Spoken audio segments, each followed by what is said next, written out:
प्रधानमंत्री नरेंद्र मोदी ने शनिवार को नई ट्रेन अमृतसर दिल्ली वंदे भारत को अयोध्या से हरी झंडी दिखाई थी। इसके जालंधर में स्टॉपेज के क्रेडिट को लेकर आम आदमी पार्टी और बीजेपी के बीच अब जंग शुरू हो गई है। इससे अमृतसर के लिए नई ट्रेन मिलने की खुशी कम हो गई। दोनों पार्टियां जालंधर में स्टॉप ओवर का श्रेय लेने का दावा कर रही है। रेलवे की योजना में ये पूर्व निर्धारित नहीं था। शनिवार सुबह ट्रेन अमृतसर से रवाना हुई। ब्यास में कुछ देर रुकने के बाद ट्रेन जालंधर छावनी पहुंची, जहां आपके एकमात्र सांसद सुशील कुमार रिंकू ने दावा किया कि जालंधर ठहराव का श्रेय उनकी पार्टी को जाना चाहिए, क्योंकि उन्होंने जालंधर छावनी और फगवाड़ा में ठहराव के लिए रेल मंत्री अश्विनी वैष्णव के समक्ष मामला उठाया था। ये पहले निर्धारित नहीं थे। पत्रकारों से बात करते हुए सुशील कुमार रिंकू ने कहा, मैं इस मुद्दे पर 3 बार रेल मंत्री से मिला था और आखिरकार इन स्टॉपेज को शामिल किया गया। जालंधर एक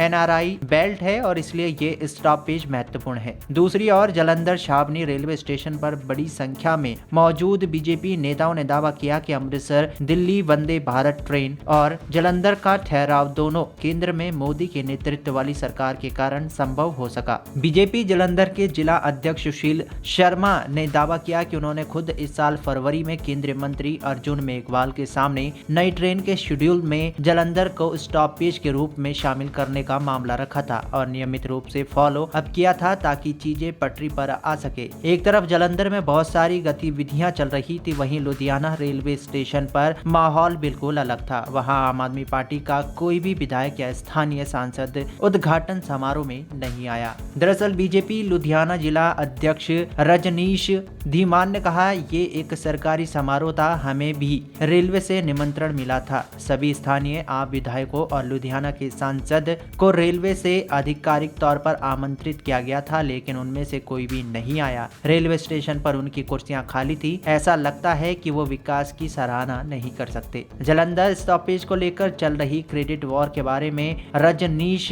धीमान ने कहा, बीजेपी ने भी स्टॉपेज के लिए प्रयास किए थे और अगर आप नेताओं ने भी कुछ किया है तो ये अच्छा है, क्योंकि ये जनता के हित में है। शनिवार को गौराया से केंद्रीय मंत्री सोम प्रकाश ट्रेन में सवार हुए और वो उससे दिल्ली गए। इस अवसर को मनाने के लिए अमृतसर, ब्यास, जालंधर, छावनी, फगवाड़ा, लुधियाना और अंबाला ट्रेन स्टेशनों पर कई समारोह आयोजित किए गए थे।